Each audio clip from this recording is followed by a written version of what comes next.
평생 한국인 지능에 대해 연구한 미 교수가 한국인 두뇌만의 대반전 4가지 특징을 밝혀내자 전 세계 커뮤니티가 폭발했습니다.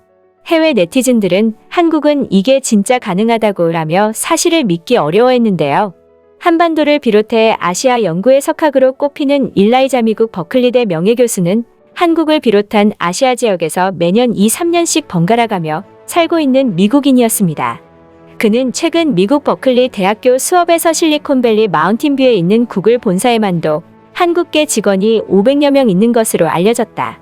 한 빅테크 직원은 한국계가 늘어나면서 회사에서도 채용 시 한국계 비중을 고려한다며 한국인들이 워낙 똑똑해서 안 뽑을 수가 없다는 이야기를 들었다. 특히 한국은 중국이나 일본처럼 누구 하나 특출난 사람이 있는 것이 아니라 국민 전반적인 수준이 높다. 이러한 국가는 앞으로도 발전 가능성이 높은 나라이다 라고 말한 것인데요. 일라이자 교수는 버클리대에서 학생들에게 사회학을 가르쳤습니다. 그는 학생들을 가르치고 있지만 자신도 연구와 공부를 게을리하지 않는 사람이었는데요. 그런데 학생들을 가르치다 보면 다른 나라 학생들도 똑같이 공부하는데 유독 한국 학생들은 항상 똑똑하고 성적이 좋았습니다. 심지어 그들은 노는 것도 포기하지 않았죠. 그는 교수이지만 그도 연구하고 공부하는 입장이었기에 한국인들이 유독 똑똑한 이유가 궁금했는데요. 일라이자 교수는 오랜 시간 한국인과 한국 문화 전반에 대한 연구를 진행했죠. 그 결과 똑똑하다고 소문난 아시아에서도 한국인이 유독 똑똑한 이유 4가지 특징을 발견했습니다. 일라이자 교수는 이러한 사실을 아시아의 환경이라는 수업을 통해 한국 주변 나라들보다 유독 똑똑한 이유 4가지를 설명했는데요. 첫 번째로 젓가락이다. 젓가락은 한국을 비롯하여 중국, 일본 및 베트남 같은 나라에서 주요한 식사 도구로서 사용되고 있다. 그 중에서 한국인의 젓가락 사용은 중국이나 일본과 달리 콩 하나를 집을 수 있을 정도로 매우 섬세하다. 젓가락 2개를 주먹 쥐듯이 움켜쥐고 밥 공기를 한 손으로 들고 다른 손에 든 젓가락으로 밥을 긁어 입으로 밀어넣는 일본식 젓가락질은 그리 섬세하지 못하고 중국 또한 젓가락의 길이가 한국보다는 상당히 긴 것을 사용하기 때문에 그리 섬세할 수가 없다. 손가락의 운동은 뇌의 발달과 밀접한 관계가 있다. 아마도 한국인의 우수한 두뇌는 이 젓가락의 섬세한 사용으로 어릴 적부터 개발되었다고 생각된다. 이러한 섬세한 젓가락 조종 기술이 바탕이 되었는지 한국의 의사들은 다빈치 더 벤시라는 수술용 로봇을 개발한 미국의 의사보다 더 로봇을 잘 조종한다고 한다. 얼마 전 각광을 받은 현미경 아래에서의 미세 조작에 의한 수정란 기술 또한 한국 사람의 섬세한 젓가락 조종 기술이 토대가 된 예는 많다. 한국은 국제적으로 기능인들의 기량을 겨누는 기능올림픽에서 수년간 연속 우승을 한 적도 있다. 한국 사람은 특히 손재봉, 이발 미용, 벽돌 쌓기 같은 손으로 하는 일은 세계의 어떤 나라 사람보다도 기량이 뛰어나다. 이런 한국인의 뛰어난 손 기능과 함께 우수한 두뇌는 한국인의 섬세한 젓가락 질과 관계가 있다. 두 번째는 한글과 문자 생활이다. 한국은 세종대왕이 창제한 세계 최고의 표음문자인 한글과 표의문자인 한자를 같이 쓰고 있다. 이렇게 표음문자와 표의문자를 같이 쓰는 말하자면 하이브리드 문자 체계를 가진 나라는 전 세계에서 한국과 일본 두 나라뿐이다. 과학적인 한글의 사용과 더불어 표의문자를 동시에 사용하는 것에 기인한 문자적, 언어적 다양성은 지능의 발달에 영향을 미친다고 말할 수 있으며 일본인이 지능지수 1이 모자란 배고로 한국인 다음에 3위를 차지한다는 것은 이를 증명한다. 또한 한국어의 1부터 10까지의 숫자 발음이 영어와 달리 한 단어로 되어 있어 암산하기 좋은 발음이다. 1, 2, 3, 4, 5, 6, 7, 8, 9, 10인 반면 영어는 5, 6, 7, 8, 9이 두 자리 이상이다. 10단위 이상 가면 더욱 심해지는데요. 이러한 특징 덕분에 한국인들은 숫자에도 강할 수밖에 없다. 세 번째는 사계절이 뚜렷한 온대 지방이란 점이다.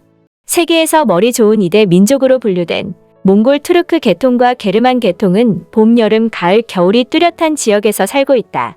계절의 변화는 인간 생활의 변화와 적응을 강요한다. 변화에 적응하는 과정에서 지능이 개발되고 확대된다. 인간 지능의 발전사는 자연환경의 변화에 대한 적응 과정과 사람 사이의 경쟁사이기도 하다.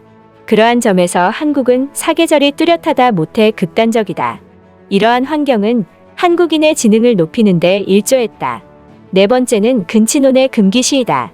동물의 근친 교배, 또는 가까운 일족 간의 결혼이 유전적으로 상당한 문제를 일으킨다는 것은 이미 알려진 사실이다.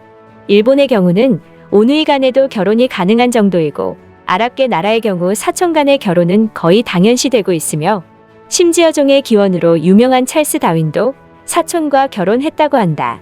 사촌 간의 결혼을 법으로 금지한 나라는 한국과 북한을 포함하여 중국, 베트남 및 미국의 절반 정도이며 세계적으로 볼 때 결혼의 약 10% 정도는 사촌 간의 결혼이라고 한다. 그러나 법 이전에 한민족은 관습적으로 근친 결혼을 예부터 엄격히 금지하였다. 사돈의 팔촌이라도 먼 친척이 된다고 하여 절대 결혼을 할 수 없었다. 근친혼이 금기시되는 한국 사람이 인종적으로 우수할 수밖에 없는 것은 너무도 당연한 결과이다. 한국인의 우월함을 강조하는 교수의 말에 심기가 불편했던 것일까요? 일본인 유학생이 한국인은 그렇게 똑똑하지 않다. 높은 교육열 때문이다라며 딴지를 걸었는데요. 그러자 교수는 최근 영국의 얼스터대 리처드 린 교수와 핀란드의 헬싱키대 타투 바나넨 교수가 세계 185개국 국민의 평균 지능지수를 조사한 결과에서 한국은 2위를 했다. 철저한 수치로 증명되고 있는데도 부정할 것인가라며 일본인 유학생의 주장을 일축했습니다. 일라이자 교수의 수업 내용은 해외 커뮤니티를 타고 네티즌들에게 소개되었는데요. 그러자 해당 글은 해외 네티즌들의 공감을 받으며 조회수가 폭발적인 인기를 얻었습니다. 댓글은 1000개 이상이 달렸는데요. 내 친구가 똑똑한 이유가 이거였구나. 그 친구랑 똑같이 공부해도 성적은 항상 한국인 친구가 좋았었어. 맞아, 유독 한국에서 온 내 친구들을 보면 공부부터 운동까지 못하는 게 없었어. 다른 건 몰라도 젓가락질은 나도 연습해서 뇌를 발달해봐야겠다.